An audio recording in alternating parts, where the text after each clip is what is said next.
நமச்சிவாய சிவாய நம. அனைத்து தமிழ் உள்ளங்களுக்கும் கனிவான வணக்கங்கள். 60 தமிழ் ஆண்டுகளில் இப்போது பிறக்க இருப்பது குரோதி வருடம். இது 60 ஆண்டுகளில் 38வது வருடம். தற்போது இந்த தமிழ் புத்தாண்டு பிறக்கும் சமயத்தில் மேசத்தில் சூரியன் குரு, கன்னியில் கேது, கும்பத்தில் செவ்வாய் சனி, மீனத்தில் புதன் சுக்கிரன் ராகு என்ற கிரக அமைப்பு காணப்படுகிறது. அதோடு இந்த வருடத்தில் மேசத்தில் இருந்து ரிஷபத்திற்கு குரு பகவான் இடமாறும் இடப்பெயர்ச்சியும் நடக்க இருக்கிறது. ஆண்டின் துவக்கத்தில் மேசராசியில் சஞ்சரிக்கும் குரு பகவான் மே 1, 2024 முதல் ரிஷபராசிக்கு சென்று கன்னி, விருச்சகம், மகரம் ஆகிய ராசிகளை பார்வையிடுகிறார். வருட கிரகங்களில் அதிக வருடம் ஒரு ராசியில் பயணம் செய்யும் கிரகமான சனி பகவான் 29/3/2025 வரை கும்பராசியில் ஆட்சி பலம் பெறுகிறார். மேசம், சிம்மம், விருச்சகத்தை பார்க்கிறார். அதன் பிறகு மீனராசிக்கு செல்லும் சனி பகவான் ரிஷபம், கன்னி, தனுசு ராசியை பார்வையிடுகிறார். வருடம் முழுவதும் மீனராசியில் ராகுவும் கன்னி ராசியில் கேதுவும் சஞ்சரிக்கிறார்கள். இந்த குரோதி ஆண்டில் மேன்மையான பலன் பெறும் ராசிகள் மேசம், கடகம், கன்னி, விருச்சகம், மகரம்.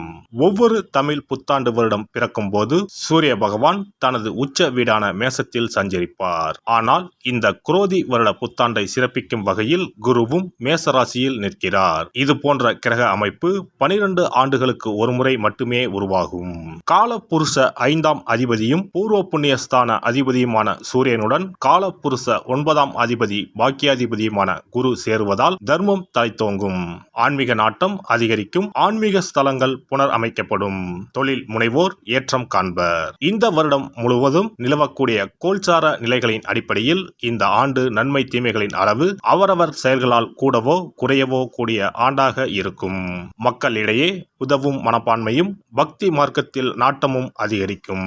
இந்த வருடம் முழுவதும் எல்லோருக்கும் நல்லதே நடக்கவும், நாடும் வீடும் செழிக்கவும் விநாயகர், நரசிம்மர், அனுமன், துர்க்கை ஆகியோரில் விருப்ப தெய்வத்தை கும்பிடுவது நற்பலன் தரும். குல தெய்வத்தையும் இஷ்ட தெய்வத்தையும் மறக்காம கும்பிடுங்க. அவரவரால் ஒரே ஒரு செடியையோ மரத்தையோ வளர்க்க முடியுமானால் அவசியம் தவிர்க்காமல் வளருங்கள். எப்போதும் நல்லதே நினையுங்கள், நல்லதே செய்யுங்கள். குரோதி வருடம் முழுவதும் உங்களுக்கு குறைவில்லா நன்மைகள் கிடைக்கும்.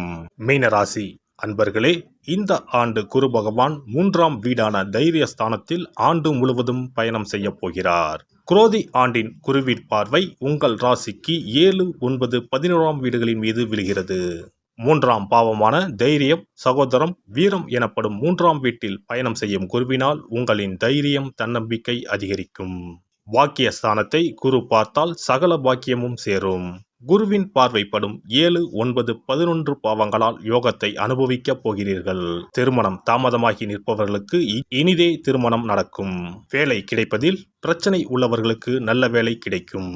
9ஆம் வீடான பாக்கியஸ்தானத்தை குரு பார்க்க போவதால் நீண்ட நாட்களாக நீங்கள் ஆவலுடன் எதிர்பார்த்த பதவி, பட்டங்கள், பூர்வீக சொத்துக்கள் பரிமாற்றம், புது முயற்சிகள் எல்லாம் கைகூடி வரும். லாபஸ்தானத்தை ராசிநாதன் குரு பார்க்க போவதால் பொருளாதார நிலை திருப்தி தரும். செய்யும் தொழில் வளர்ச்சி அடையும். நோய் நொடி தொந்தரவுகள் நீங்கும். ஆரோக்கியம் அதிகரிக்கும். மாற்று மருந்தால் நோய் நீங்கும். குடும்பத்தில் அமைதி நிலவும். மகிழ்ச்சியும் நிம்மதியும் நிறைந்த ஆண்டாக குரோதி ஆண்டு அமைந்துள்ளது. குரோதி ஆண்டு முழுவதும் சனி பகவான் உங்கள் ராசிக்கு விரயஸ்தானத்தில் இருக்கிறார். 7.5 சனி காலமாக இருந்தாலும் வேலை இல்லாமல் இருப்பவர்களுக்கு வேலை கிடைக்க வாய்ப்பு அமையும். படித்து முடித்துவிட்டு காத்திருக்கும் மாணவர்களுக்கு விரும்பிய இடத்தில் வேலை கிடைக்கும். இடம், வீடு, வண்டி, வாகனங்கள் வாங்க வாய்ப்புகள் தானாக தேடி வரும். கடனாக கொடுத்துள்ள பணம், பொருட்கள் தவணை முறையில் வீடு வந்து சேரும். விசா, பாஸ்போர்ட் போன்ற விஷயங்கள் சாதகமாக அமையும். வேலை விஷயமாக வெளியூர் மற்றும் வெளிநாடு செல்ல சந்தர்ப்பங்கள் தேடி வரும். விரய சனி காலம் என்பதால் திடீர் செலவுகள் அதிகரிக்கும். பணத்தினை முதலீடுகளாக சேகரித்து வைப்பது நல்லது.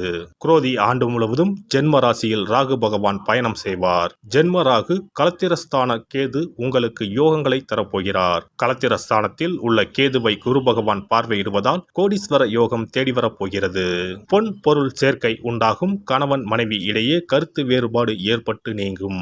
பண விஷயத்தில் யாருக்கும் ஜாமீன் கையெழுத்து போட வேண்டாம். உடல் ஆரோக்கியத்தில் சிறு சிறு தொந்தரவுகள் ஏற்பட்டு சீராகும்.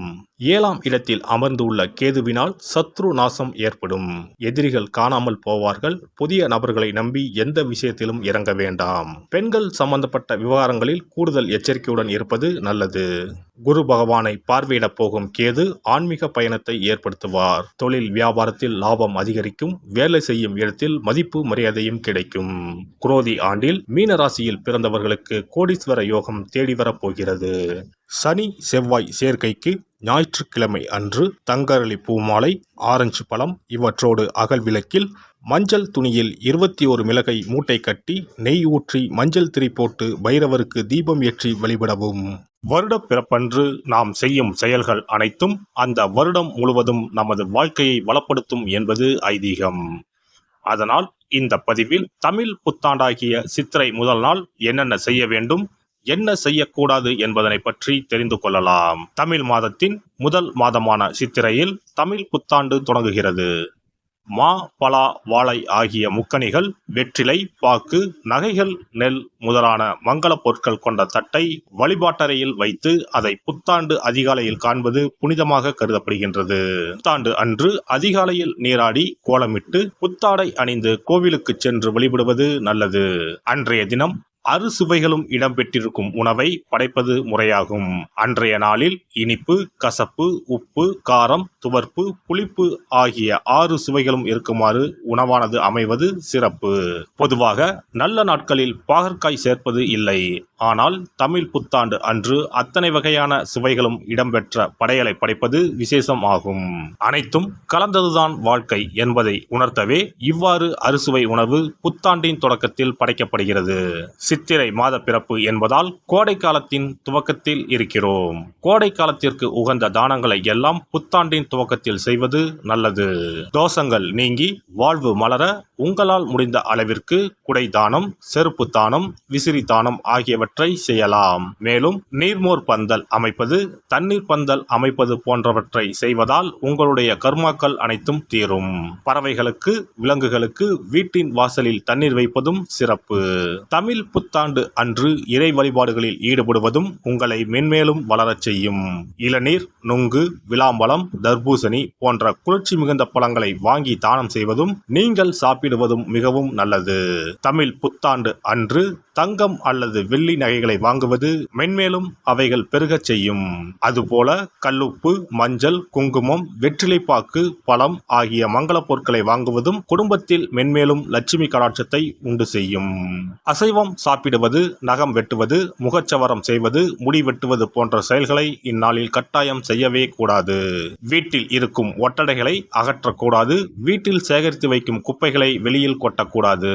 புதிய பொருட்களை வாங்கலாம். ஆனால் வீட்டில் உள்ள பொருட்களை அன்றைய தினம் யாருக்கும் கொடுக்க கூடாது.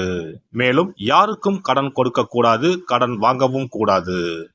தமிழ் புத்தாண்டில் செய்ய வேண்டியவைகளை செய்து, செய்ய தவிர்க்க வேண்டியவைகளை தவிர்த்து வளமாக வாழ தமிழ் அன்னையை வணங்குவது சிறப்பு.